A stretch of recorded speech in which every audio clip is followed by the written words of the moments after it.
Hi everyone! Welcome to the Empath Tarot Case. Another love reading, timeless and general. Take what resonates lang po. Maybe some part of the reading makaresonate kayo, some part of it hindi. Tingnan natin ngayon kung anong love connections, lessons in life, and guidance ang ating mababatid for this reading. Medyo dim light tayo ngayon. Pero nawa, maihatid naman ng maayos ang mga mensahe para sa atin. Spirit guide, yan. Send me messages, anong love connections ito, lessons in life and guidance ang nais yung ipabatid sa amin, mga aral at gabay sa buhay, pag-ibig, ang nais yung ipabatid sa amin, lessons in life, guidance, about love life, and this. Yan, tignan po muna natin ang mga unang mensahe.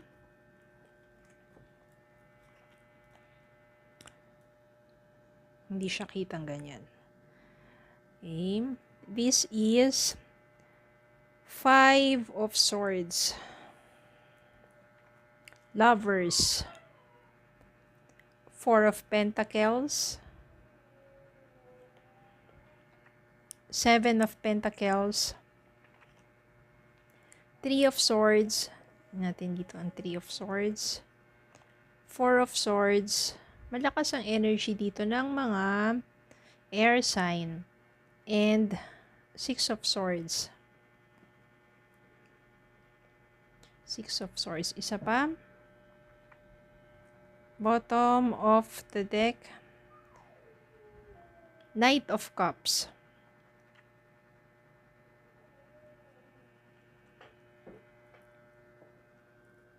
Five of Swords. 3 of Swords. 4 of Pentacles. Maybe this is about your person. Hindi makita kapag ganyan kasi nandito yung ating ilaw. Ayan. 5 of Swords and 4 of Pentacles. You are being stuck with someone who's very toxic. Mapanakit tong taong to. Maaring physical and very possessive. Ibig sabihin, pagdating din sa money niya, hindi kanya pinagkakatiwalaan at masyado siyang greedy. Yung greed, yung kanyang pagiging, sabihin natin, medyo may pagka, mahigpit ang kapit sa pera, mahigpit ang pagdating sa mga material na bagay at pera, mas dun siya nakafocus. At maaring minsan, dumadating yung time na nasasaktan ka niya regarding doon. Maaring nang bibintang, pagdating sa mga finances, maari din naman na wala siyang tiwala sa iyo. Parang kahit magkasama kayo,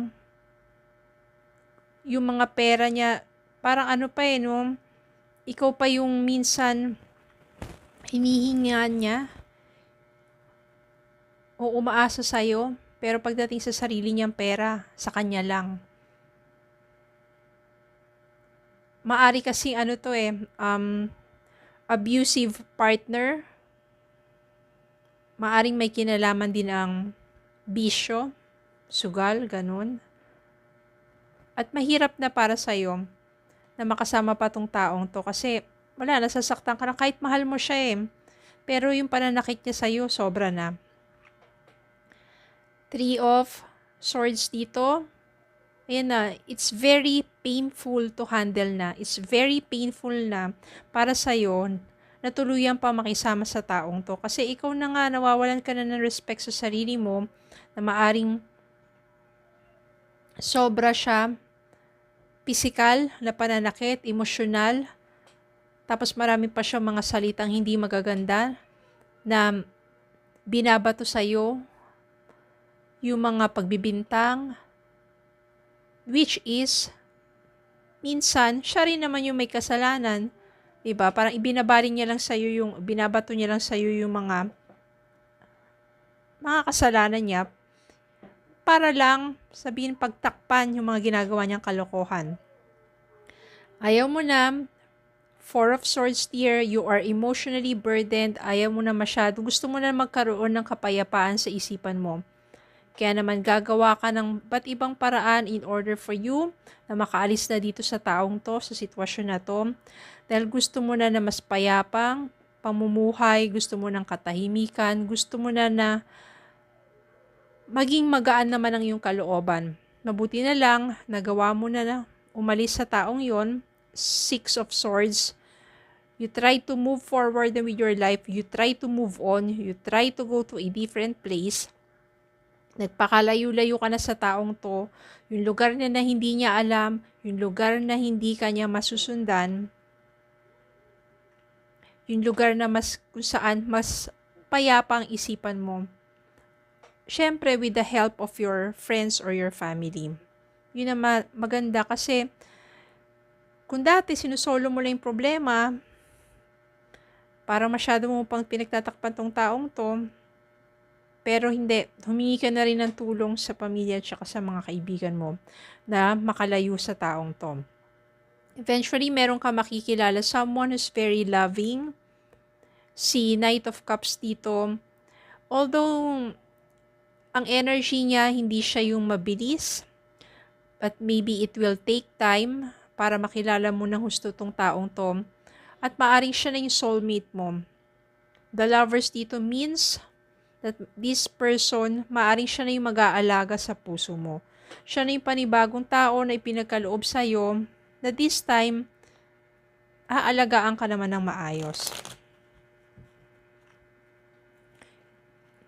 Iba pang mensahe, Spirit Guide. Ayan.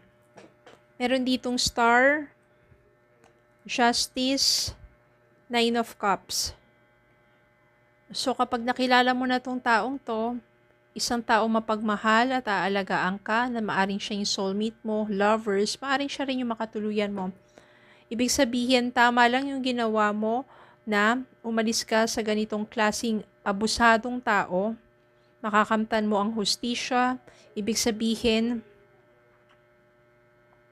kung ano yung karapat-dapat na para sa'yo, yung para sa heart mo, and yung kapayapaan ng isipan mo, no, magkakaroon ng wish fulfillment yan with this person.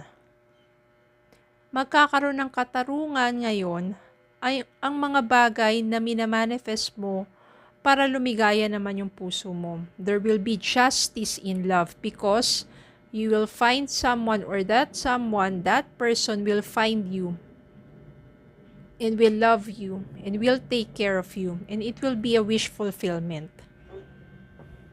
Sometimes, kapag nandun ka sa abusive na relationship, diba, ang hirap-hirap makaalis, especially kapag meron kayong kids or meron kayong anak, yun yung parang nagpapa-hold on para sa'yo na alisan na yung abusadong taong yun na mapanakit.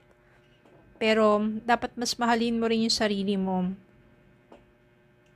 Eto katulad dito, kasama niya may kasama siyang bata. No? Umalis kayong mag-ina o mag-ama.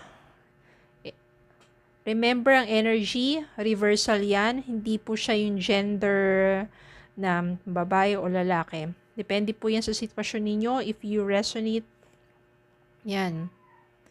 They are the one. You have already met the romantic partner you seek. And this is the Knight of Cups. Someone is loving, someone who will take care of you, who will take care of your heart. They are the one. Maaring siya na yung the one. Maniwala po kayo, just always praise, always believe. At ang importante, have respect sa puso ninyo, respeto sa sarili, upang sa ganon, huwag mong hayaan paulit-ulit kang saktan. You don't deserve that kind of treatment. You deserve to be loved. Okay? So, yun lang po. Maraming salamat po for watching. Please don't forget to like, share, comment, subscribe, follow me on Facebook and TikTok. Have a good day po and God bless.